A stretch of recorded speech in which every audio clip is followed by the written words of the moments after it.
इस वीडियो को देख रहे मेरे सभी छोटे और बड़े भाई बहनों को मेरी प्यार भरी नमस्ते। तो आज मैंने डाला था आम का अचार, तो मैंने सोचा क्यों ना इसकी रेसिपी सबसे शेयर की जाए। आम का ऐसा अचार जो सालों साल चले और खाने में बहुत ही टेस्टी और जायकेदार है। टिकाऊ और स्वादिष्ट अचार के लिए हमेशा जाली वाली आमी ही मंगानी चाहिए, जिनमें अंदर से जाली पड़ जाती है। 4 किलो आमी मंगाने के बाद उसे अच्छी तरीके से धो लिया था। धोने के बाद बिल्कुल पानी सुखा लिया था। और जो आमी का बीच का सेंटर पॉइंट होता है, इसको हमें बिल्कुल ध्यान से निकाल देना है, क्योंकि अक्सर अचार ख़राब होने में इसका भी बहुत बड़ा हाथ होता है। तो हमने आमी का जो सेंटर पॉइंट था बिल्कुल साफ़ करके निकाल दिया था। हर एक आमी का देखिए बिल्कुल साफ़ करके निकाल दिया था।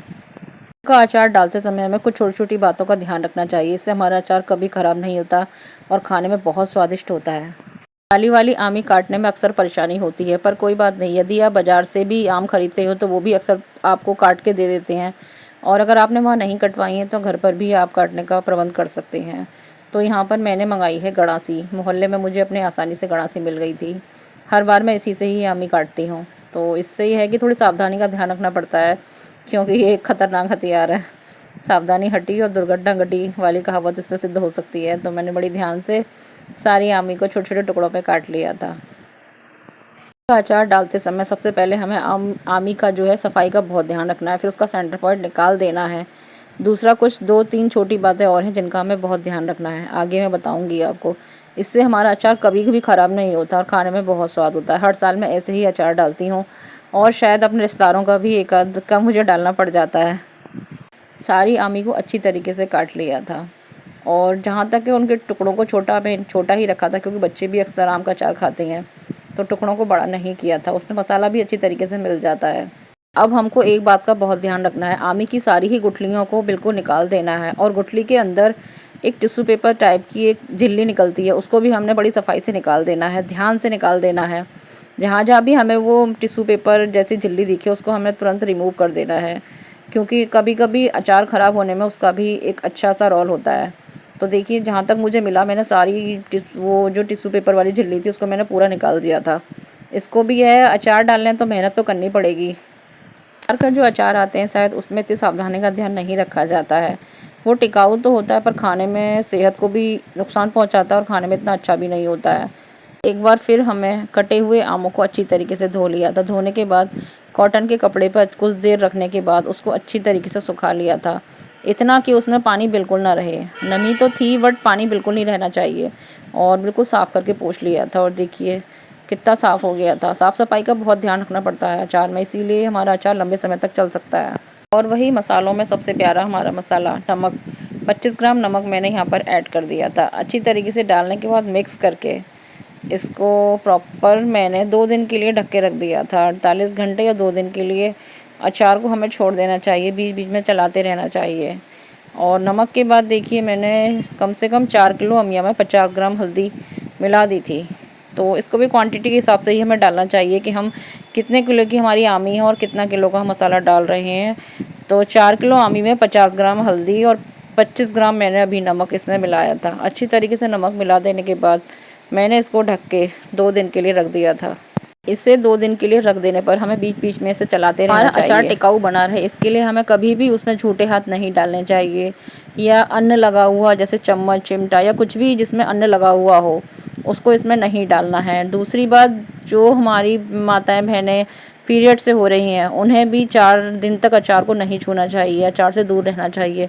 इससे भी अक्सर देखा गया है कि अचार ख़राब हो जाता है और इन दिनों में हम अचार खाना भी नहीं चाहिए। कुछ मेरे दोस्त मेरी बात को सुनकर मेरा मजाक तो उड़ाएंगे, लेकिन ये सच है, ये होता ही होता है। दिन बाद सुबह के टाइम फिर मैंने अपने अचार को खोल के देखा और उसके बाद उसमें से मैंने पानी को निकाल दिया और देखिए हमारा आधा लीटर से ज़्यादा 600 ग्राम करीब हमारा पानी निकल गया था अचार का। और तो हमने सारा पानी को उसमें से निकाल देना है और बिल्कुल साफ़ करके सारा पानी निकाल देने के बाद बारी है आमी को धूप में सुखाने की।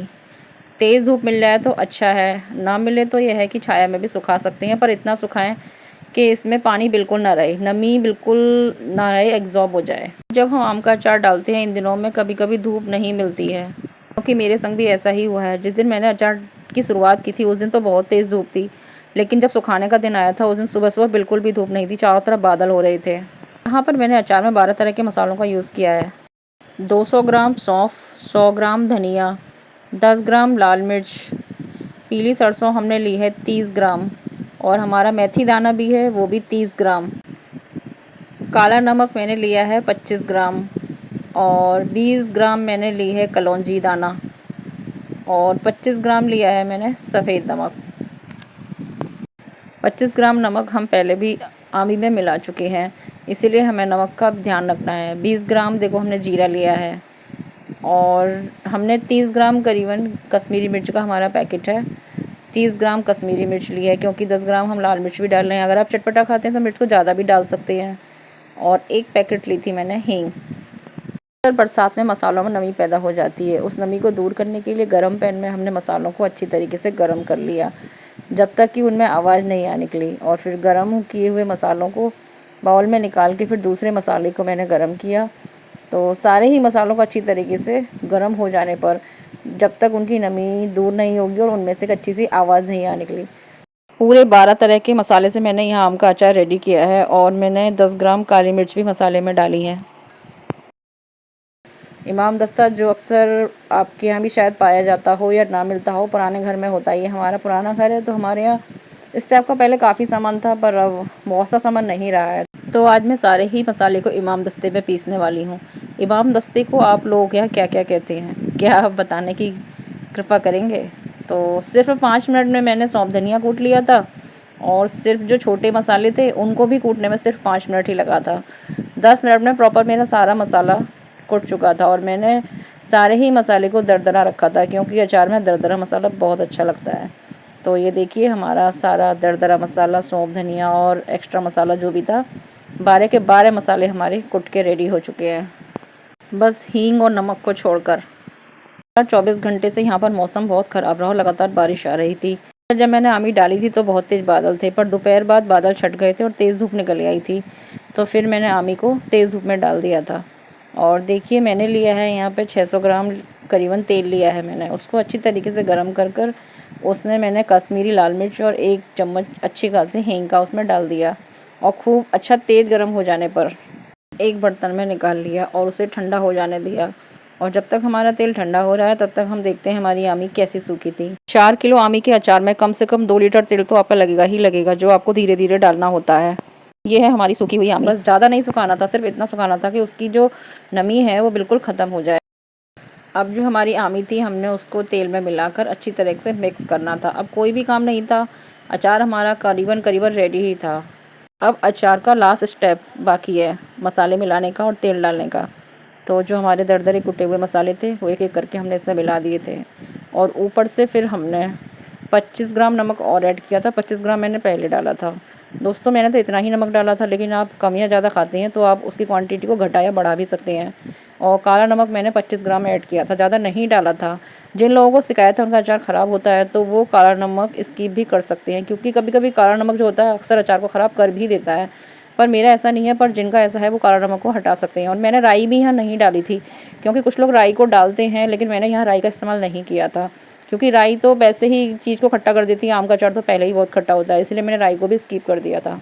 तो ये देखिए मेरा अचार जो था पूरी तरह से रेडी है। काम है सिर्फ इसको मिक्स करने का और अच्छी तरीके से 2-3 दिन और धूप लगा के सुखाने का। पुराने टाइम में अक्सर सभी घरों में अचार डाला जाता था और अचारों को खाया भी जाता था। आजकल बच्चे अचार खाना पसंद ही नहीं करते, और शायद अचार पड़ना भी कम हो चुका है। आजकल स्नैक्स का और चाइनीज़ फूड्स का ज़्यादा ज़माना है, तो अचार कम खाया जाता है। अचार खाने से हमारी हड्डियाँ बहुत मजबूत होती हैं, क्योंकि इस अचार में विटामिन के, विटामिन सी और विटामिन ए बहुत अच्छी मात्रा में पाया जाता है, जो हमारी सेहत के लिए और हमारी हड्डियों के लिए बहुत अच्छा होता है। तो पूरी तरीके से रेडी है हमारा आम का अचार। बाद में हमको इसको और तेल डाल के बिल्कुल रखना है और 2-3 दिन धूप और दिखानी है। दोस्तों एक बार मेरे बताए हुए तरीके से आम का अचार ज़रूर डालें।